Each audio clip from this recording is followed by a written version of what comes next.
Hello বন্ধুরা, আসসালামু আলাইকুম। সবাই কেমন আছেন? আজকে চলে আসছি আমি আমার রান্নাঘরে। আমি একটা সবজি রান্না করব, সবাই পরিচিত। সবাই আমার সাথেই থাকুন। দিয়ে দিচ্ছি তেল। এই যে 1 চামচের মতো তেল দিয়ে দিলাম।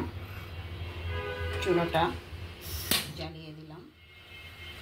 এখন একটু ভেজে নিচ্ছি পেঁয়াজটাকে। সবাই সাথেই থাকুন। প্রথমে একটু দিয়ে দিচ্ছি যাতে তেলটা না ছিটে, যেন অল্প একটু লবণ।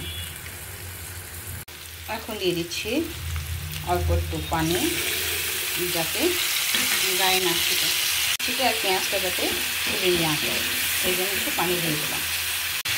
এখন দিয়ে দিচ্ছি স্বাদ মতো, যেটা একটু না ঝাল খেতে চান আমি একটু 1 চামচ দিয়ে দিলাম। তারপরে দিয়ে দিচ্ছি হলুদ 1 চামচ, ধনিয়ার গুঁড়া আধা চামচ, অল্প একটু লবণ দিয়ে দিচ্ছি। পরে আবার নামানোর আগে অবশ্যই দেখে নিব কী অবস্থা। এখন এটাকে একটু কষিয়ে নিচ্ছি সুন্দর করে। তার সাথে দিয়ে দিচ্ছি চিংড়ি মাছ। চিংড়ি মাছটা একটু কষে যাক এর সাথে, মশলার সাথে। এই যে দেখুন কষিয়ে নিচ্ছি।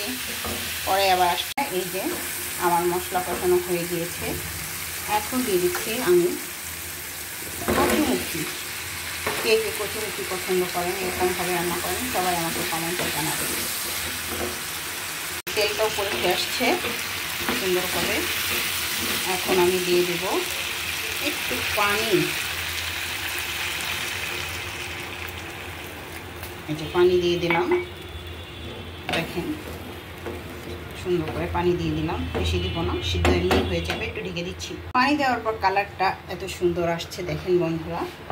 এই যে আমি একটু পানি দিয়ে দিয়েছি, 1 কাপের চেয়ে একটু বেশি হবে, 1.5 কাপের মতো। কচুমুখিগুলো যাতে সিদ্ধ হয়ে যায় একদম সুন্দর। চলে এসেছে আমি আমার রান্নাঘরে, রান্নার কাছে। এই যে দেখেন একদম নরম হয়ে গিয়েছে কচুমুখিটা। এখন আমি দিয়ে দিচ্ছি ধনিয়া পাতা। তো ধনিয়া পাতা না দিলে ভালো লাগবে না, শীতকাল হলে আরও বেশি ভালো লাগবে। তবু দিয়ে দিচ্ছি একটু অন্যরকম ফ্লেভার আনার জন্য। বন্ধুরা, তৈরি হয়ে গেল আমার কচুমুখি দিয়া একদম চিংড়ি মাছের একটা অনেক সুন্দর একটা ঝোল করেছি। দেখেন অনেক টেস্টি একটা খাবার, অনেক মজা লাগে। ধোয়া উঠে একেবারে ক্যামেরাটা কেমন হয়ে গেল।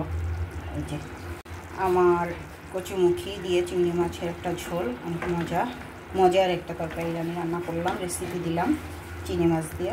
সবাই ভালো থাকবেন, সবার প্রতি রইল অনেক অনেক ভালোবাসা ও শুভেচ্ছা। আল্লাহ হাফেজ। সবাই অবশ্যই আমার চ্যানেলটাকে সাবস্ক্রাইব করে দেবেন, লাইক করবেন, কমেন্ট করবেন এবং শেয়ার করবেন। সবাই ভালো থাকবেন।